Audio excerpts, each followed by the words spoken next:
እንኳን ለታላቁ ለረመዳን ጾም በሰላም አደረሳችሁ። ድርጅታችን ቴምር ሪል ስቴት በመሃል ቡልጋሪያ በምስራቅ አፍሪካ ታላቁ ነጃሺ መስጂድ ፊት ለፊት ላይ የንግድ ሱቅና አፓርትመንቶችን እየገነባ ይገኛል። አፓርትመንቶቻችን ከ20% ቅድመ ክፍያ ወይም ደግሞ ከ1.5 ሚሊዮን ብር ቅድመ ክፍያ ጀምሮ የግለው ማድረግ ይችላሉ። የተለያየ ካሬ አማራጮችን ይዘን ከባለ 1 መኝታ ቤት እስከ ባለ 3 መኝታ አማራጮችን እኛ ጋር ማግኘት ይችላሉ። የንግድ ሱቆቻችን በቅድመ ክፍያ 900 ሺህ ብር የግለው ያድርጉ። እንዲሁም 100% ለሚከፍሉ ደንበኞቻችን አፓርትመንቶቻችን ላይ ከ15% እስከ 30%፣ የንግድ ሱቆቻችን ላይ ከ5% እስከ 10% ቅናሽ ያገኛሉ። ብስሚላህ አልሐምዱሊላህ ረብል ዓለሚን ወሰላቱ ወሰላሙ ዐላ ረሱሊላህ ሰለላሁ ዐለይሂ ወሰለም።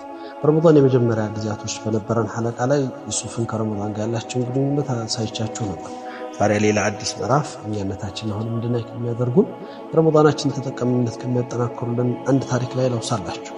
እንግዲህ በልጅነቱ ስለተጣለው ዩሱፍ አለይሂ ሰላም በልጅነቱ የተጣለ በወንድሞቹ የተጠላ ጉድጓድ ላይ የተወረወረ ለመግደል የተሞከረበት ከዛ አልፎ በመከራዎች ሁሉ በማለፍ በተለያዩ ሙከራዎች በመልከኛዋ ሴትና በንግስቷ ፈተና እንዲሁም ከዛም አልፎ በእስር ውስጥ ያሳለፉት ዩሱፍ አለይሂ ሰላም ሁሉ ነገር አለፈ። ያን ሁሉ ነገር አለፉት። ወንድሞቻቸው በቤተሰቦቻቸው የተረሱት ከአባታቸው ውስጥ ወንድሞቻቸው ሁሉ ነገር አልፏል ሞቷል ብለው ያሰቡት ዩሱፍ አላህ ነገሮችን ለወጠ። ነገሮችን አስተካከለ፣ ቀየረና የሚገርማነት ላይ አቆማቸው። በዛም ጊዜ ነበር እነዛ የትናንት ጠላት ሆነው እሳቸውን ለመግደል የሄዱ ሰዎች ዛሬ ፈላጊ ሆነው ዩሱፍ ላይ እንዲመጡ ያደረጋቸው። ያን ጊዜም ሲመጡ ነበር አሊምቱም ማ ፈዐልቱም ቢዩሱፍ ወአኺህ ያላቸው ዩሱፍ አለይሂ ሰላም ዩሱፍና ወንድሙ ላይ የሰራችሁትን ስራ ታስታውሳላችሁ ብሎ ሲጠይቋቸው አንተ ዩሱፍ ነህ ወይ ብለው በመገረምና በመደነቅ ሲጠይቋቸው አዎ እኔ ዩሱፍ ነኝ እሱም ወንድሜ ነው አላቸው። ቀድመና አላሁ ዐለይና አላህ ውለታውን ዋለልን ዛሬ ያለንበት ቦታ ላይ እንድንቆም ለሌሎች ረጅና ጠቃሚ አድርጎ አስገኘን አላቸው። ከባድ ነው።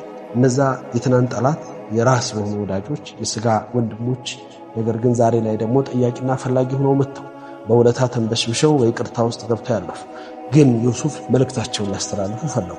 ትልቁንም ሪሳላ አስተላልፉ። ኢነሁ መን የተቂ ወየስቢር አዎ አላህን የፈራና የታገሰ ሰው አላህን የተጠነቀቀና የታገሰ ሰው ፈኢነ አላህ ላ ዩዲዑ አጅረል ሙሕሲኒን አላህ የመልካም ሰሪዎችን ስራ የሚያጠፋ ጌታ አይደለም አሉ። ዩሱፍ አለይሂ ሰላም በህይወታቸው ውስጥ ሁለት ፈተናዎችን ተፈተኑ። ያንን ፈተና እንዴት ተሻገሩት ነው በእነዚህ ሁለት ቃላቶችና ዘጊ በሆኑ መልእክቶች አስተላልፉት። የመጀመሪያው በሻህዋና በፍላጎትና በተለያየ የሰው ልጆች በምናልፍባቸው ከጾም በፊት በሚኖረን ራሳችንን በምንገረባበት ማንነት ውስጥ በሚፈጠረው ስሜት የሚመጣው ፈተና ነው፣ የሻህዋ ፈተና።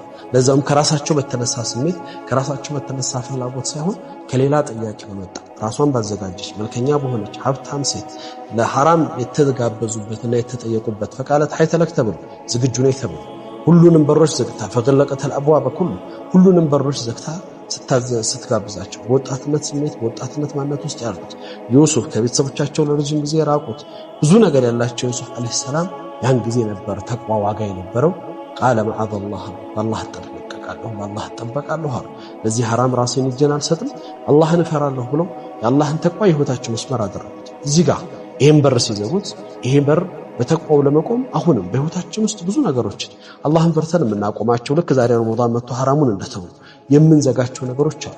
ይሄ ቋሚ እንዲሆን ግን አሁንም ከሐራሙ ስንላቀቅ በመሸጥ በመለወጥ ውስጥ በባህሪ ማንነታችን ውስጥ የምናስተላልፋቸውን የሐራም ተግባራቶች በህይወታችን ውስጥ የምንፈልጋቸው ነገሮች ሐራም ጋር ተቆራኝተው ስንተዋቸው ዋጋ የሚያስከፍሉን ሐላል ውጤቱን ለማምጣት የሚዘገዩብን የለመናቸው የጠየቅናቸው የሰራናቸው ስራዎች ሁሉ በዛ ልክ የሚያስሄዱ የሆነን ሰዎች ምን ይመጣል ምን ፈለገ አላህ Subhanahu Wa Ta'ala ኢነሁ መን የተቂ ወየስቢር ረመዳን አንዱ የሚያስተምረው ሶብር ነው። ትዕግስትን ፈለገ።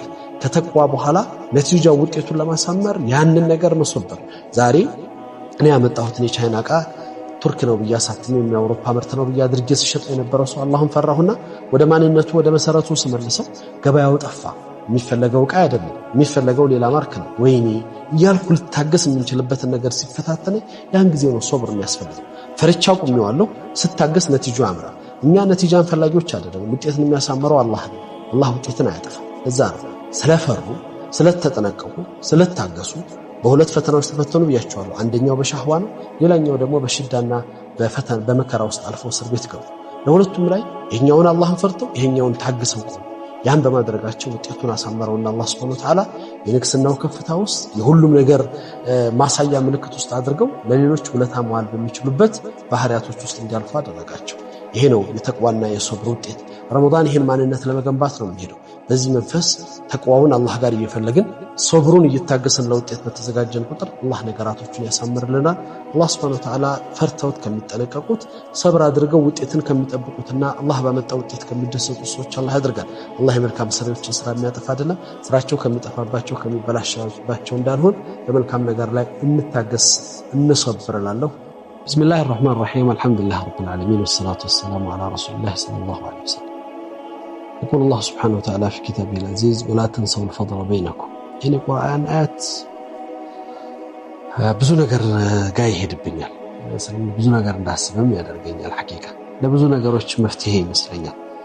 አስሉ እኔ ሲሰማኝ በመረዳው ልክ የቁርአን የሚቀራ ይሄ አያት የሚቀራ ሳይሆን የሚኖር ولا تنسوا الفضل بينكم በመካከል ያለን መልካም ነገር አትርሱ ይላል። ወንድማማች ግንኙነት፣ ጓደኝነት ግንኙነት፣ ቤተሰባዊ ትስስር፣ የባልና የሚስት ህይወት ላይ በብዙ ጉዳዮቻችን ውስጥ ሁሉም መልካም ግንኙነቶች፣ ሁሉም አብሮነቶች ምንም ቢያምሩ ምንም ቢጸዱ ከችግር አይቀሩ። ችግር ሳይገጥማቸው አልፎ መሻኪል الحياة ያጋጥማቸዋል። አለመግባባት ይፈጠራል። ምክንያቱም የቅርብ ጓደኛ መስመር ሊጥስ ሊወድቅ ይችላል። የሆነ ቦታ ላይ በባልና ሚስት መካከል አለመግባባት ይፈጠራል። ድንበር ያለፈ ነገር ሊከሰት ይችላል። አንዳንድ ጊዜ ወንድማማቾች መካከል ወንድማማችነትን ሊቆርጥ የሚችል ድንገተኛ አጋጣሚዎች ይከሰታል። ያን ጊዜ መዋቂፎቻችንን አላህ Subhanahu Wa Ta'ala እንድናስተካክል ነው። ولا تنسوا الفضل بينكم። አንዲት ጊዜ ቢሆን በህይወት ላይ የነበረች መልካም ነገርን አትርሷት። እነዛ ስትወድቅ ያነሱ በችግር ጊዜ ከጎኔ የቆሙ ያንተ ህመማቸው ሆነ በተለያየ ህይወት ምዕራፎች ውስጥ ደስታን የዘሩልህ ፈገግታን ባንተ ውስጥ ያኖሩልህ ሰዎች አንድ ቀን በህይወት ተሳስተው አጥፍተው በመሐከል በተፈጠረ ችግር ሁለታችሁን ሊያደፈርስ የሚችል ነገር ሲመጣ ያን ጊዜ መዋቂፍ ወስዶ ሁሉን ነገር እንዳልነበር ቆርጦ ሁሉን ነገር ሊጣል የሚችልበት አጋጣሚ ሲመጣ ያማል። ይሄን ነው አላህ Subhanahu Wa Ta'ala ይሄን ወንድማማችነት፣ ይሄ ቤተሰባዊ ትስስር፣ ይሄንን ጓደኝነት እንዲሁ እንዴት ነው ሰው ልጅ ሁሉ ነገር ተረስቶ በአንዲት ስህተት በአንዲት መዋቂፍ ሁሉ ነገር ሊያጠፋ የሚችልበት ነገር ውስጥ የሚገባው ያ እንዳይመጣ ይላል አላህ Subhanahu Wa Ta'ala። ለብዙ ነገሮቻችን መፍትሄ ነው በየሰለማምን ብዙዎቻችን ብዙ ኸይራቶችን ረስተን በአንዲት መዋቂፍ የነበረውን እንዳልነበረ ስለምናፈርሰው ነው። አላህ Subhanahu Wa Ta'ala የመለኮታዊ መመሪያ ይመጣና ቁም እንድንል ያደርገናል። ያለ ሙሽኪላ የሚፈጠር ነገር የለም። በህይወት ውስጥ መሻኪል ያጋጥማል፣ ችግር ይከሰታል። ነገር ግን መልካም ነገርን አትርሱ። የተፈጠረውን ነገር ከትናንት መልካም ነገሮች አታብልጡት። በጣም ብዙ ደጋግ ጊዜያቶች ብዙ መልካም ነገሮች በህይወታችሁ ውስጥ አልፈዋልና ያንን አስቡት ይለናል ኻሊቅ አልከውን። ይሄንን ነው እኔ በእኛ ህይወት ውስጥ ስመለከት በብዙዎቻችን ውስጥ ለብዙ ችግር መጋለጥ ምክንያት የሆነው ፈድልን ረሳን፣ መልካም ነገርን ዘነጋን። በትናንት ህይወት ውስጥ ያሳለፉትን ብዙ ደጋግ መዋቅፎችን ረስተናቸው ዛሬም ብቻ በማሰብ የዛሬዋን ችግር በመቁጠር ያን የረጅም ግንኙነት ያ የረጅም ትስስር የምናፈርሰው። ولا تنسوا الفضل بينكم።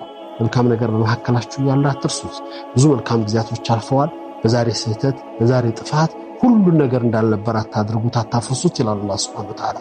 መልካም ነገር ረመዳን ውስጥ ከምናከማቸው ከምናስተካከላቸው ከምንጠብቃቸው እንድናያቸው ከሚያደርጉን ነገራቶች ውስጥ ሁሉ መልካም ነገርን እንድንቆጥር እንድናስብና እንድናይ ያደርገናል ብያምና አላህ ይቀበለን፣ አላህ ይወፍቀን። ወቢላሂ ተውፊቅ። ወሰላሙ አለይኩም ወራህመቱላሂ ወበረካቱ።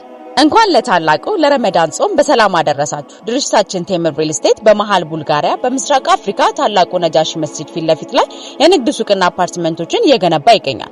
አፓርትመንቶቻችን ከ20% ቅድመ ክፍያ ወይም ደግሞ ከ1.5 ሚሊዮን ብር ቅድመ ክፍያ ጀምሮ የግለው ማድረግ ይችላሉ። የተለያየ ካሬ አማራጮችን ይዘን ከባለ 1 መኝታ ቤት እስከ ባለ 3 መኝታ አማራጮችን እኛ ጋር ማግኘት ይችላሉ። የንግድ ሱቆቻችን በቅድመ ክፍያ 900 ሺህ ብር የግለው ያድርጉ። እንዲሁም 100% ለሚከፍሉ ደንበኞቻችን አፓርትመንቶቻችን ላይ ከ15% እስከ 30%፣ የንግድ ሱቆቻችን ላይ ከ5% እስከ 10% ቅናሽ ያገኛሉ።